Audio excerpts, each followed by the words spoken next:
perfect body odor. Chaos Rising. Pitch Perfect Black. We have a set of 3 sets coming out in the Mega Evolution block that may be the absolute home run, slam dunk best sets of the whole block. That is sarcasm, Buttercup.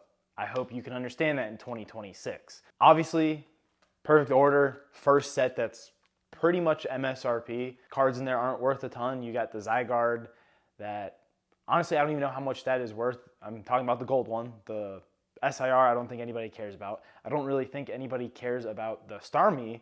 What people care about is that Meowth, though. It's not a set for me. It's not a set that I'd care about. Not a set that I want to be bag holding, except similar to Rudy, people didn't want the set, so I have the set. I'm sitting on it.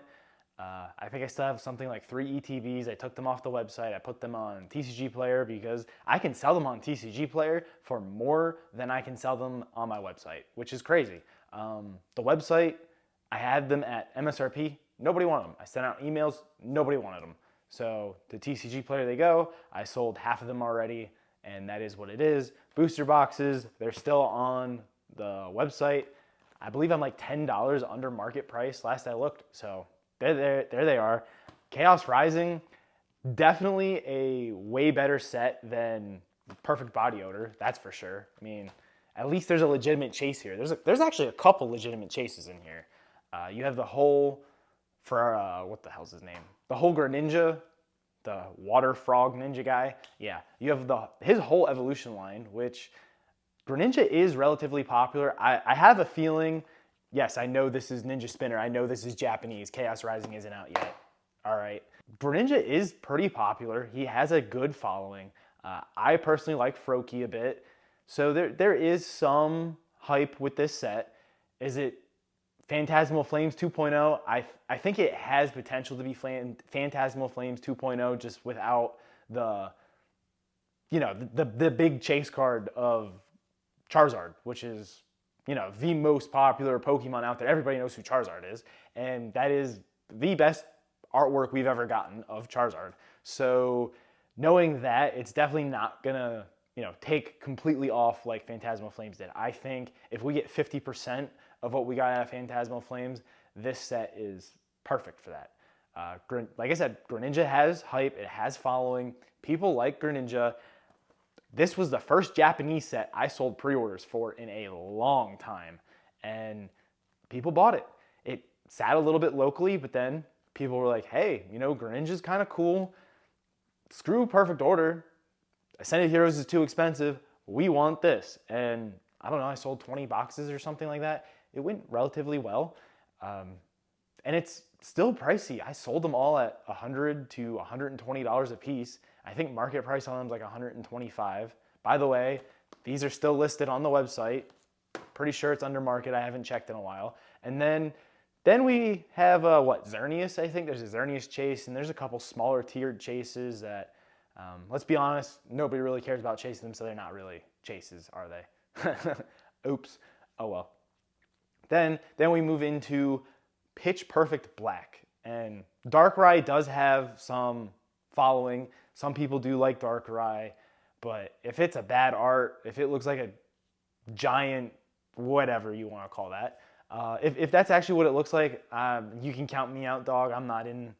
And to be honest, the rest of the leaks on this set do not look very good at all. You have a Mega Chandelier. I know Danny Phantom's happy about that. You have Mega Zoro, and then I forget the other guy, the guy with like drills for hands. I forget what his name is. But you have those leaks so far. It really does not look like a home run set. So is this going to slow down the market? Is this going to crash the market? Is everybody just going to go jump back to One Piece or Naruto TCG or whatever that is, or Gundam, or what else is there out there? There's Magic. I mean, Magic is slowly starting to do well. Look at Strixhaven. Strixhaven's super popular. The Hobbit's getting ready to come out. I don't know if Marvel's going to be any good. Let's be real. Spider-Man shit the bed. I really don't know if Marvel's going to be it. I don't know. But I do know there's a ton of hype for Hobbit. Strixhaven was a pretty good set, home run. So Are people going to pivot to other TCGs during this time? Because Ascended Heroes is almost out of reach for a lot of people. Who's spending that type of money for an ETB right now to crack open? You know, it's what, $180. The poster collections are $150. It's been a little while since I've checked, so it might be more expensive. The PC ETB is $500 already. That's just insane, insanity. And Perfect Order just keeps going up and up and up, and Prismatic just keeps going up and up and up. So where are people gonna go? Personally, I think it's gonna be Chaos Rising, and then what? I truly don't know. Is it gonna crash the market? Is everything gonna go back to MSRP? Are all of these sets gonna be available for MSRP? I don't think so. I think Perfect Order is the worst of the three, and yeah, it's basically MSRP, like pack value, but ETBs are selling for $70, $75. Booster boxes are selling for $215. That's not MSRP. Yeah, it's a little bit above it. Personally, do I think they should even be selling for that? I don't. I really don't. I think that's too much for this type of set. Now, for Chaos Rising, yeah, I could see that all day, and I think that would actually be a healthy, comfortable price. Maybe a little bit like $225 to like $250 a booster box, but you can pre-order it for whatever, $230 on TCG Player right now, and that was cheaper than Perfect Order actually. Amazes me. Not as small of a set, actual chases. Don't forget, you have a gold Greninja. So yeah, I really do think Chaos Rising is where people are going to pivot for the short term. Then, you know, when Pitch Perfect Black comes out, I don't know. We haven't seen the rest of that. Rumors are there's a Rayquaza set coming after that, somewhere in there.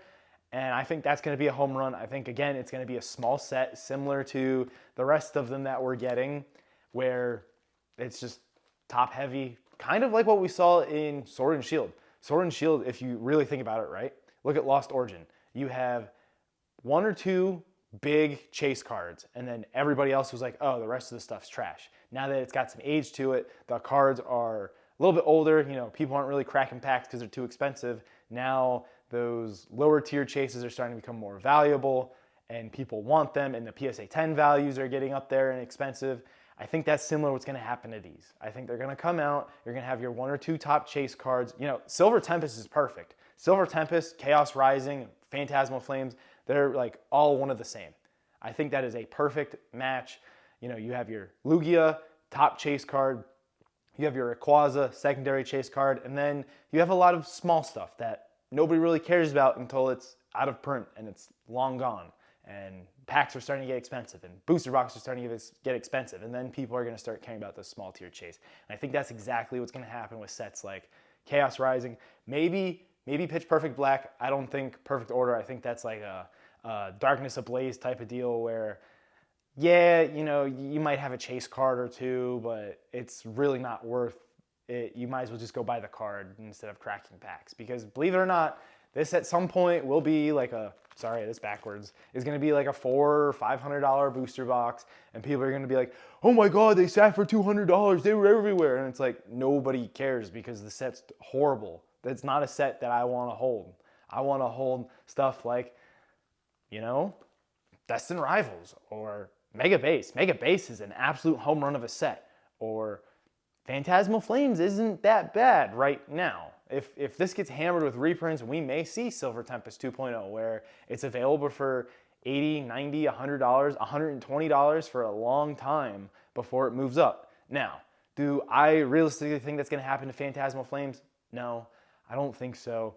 I personally think they're trying to not print booster boxes because they have a hard time getting packs to people. So if they just put this out, well, it's limited one. Let's just say it's limited one per SKU, one SKU per person.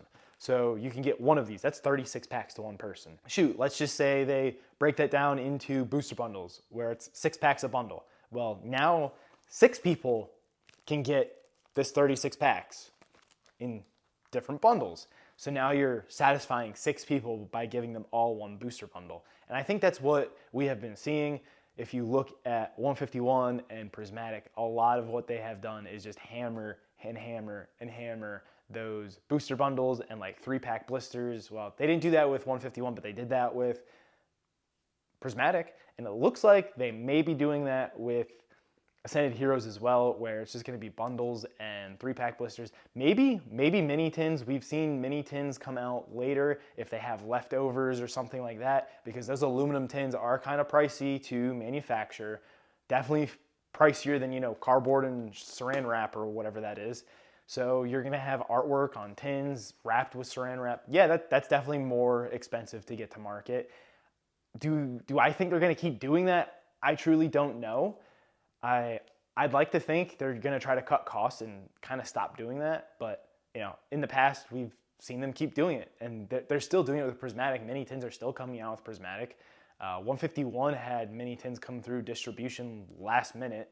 So who really knows? I just think they're leftovers. Now, the booster bundles and stuff like that, I think that's going to be the majority of how we get packs from now on. I think booster boxes are going to come out. You're going to get your first wave, maybe your second wave, and that's it. No more booster boxes until maybe this North Carolina facility gets up and running, and then, you know, maybe they do something else. Who really knows? I think we really don't see ETBs a whole lot until the price gets way out of control.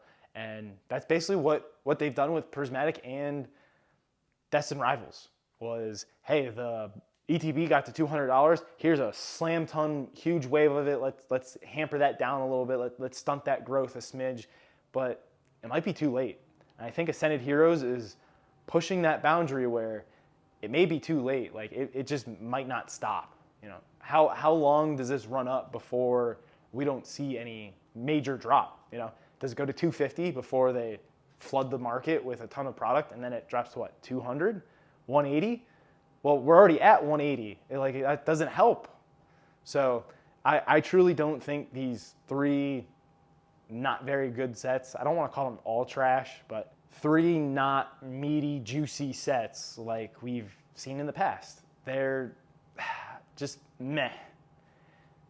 Is that going to kill the market? I really don't think so. I think Ascended Heroes is enough to keep people interested, but it's just getting too expensive. It's just getting too expensive, and people are going to start looking elsewhere. Maybe they start buying singles. I don't know. But I don't think they're going to crash the market by any means. If you guys like the video, smash that subscribe button, like the video. In the description of the video, you can find a lot of helpful links. Shop my website, join the email list, join the Discord, and I'll see you guys on the next video.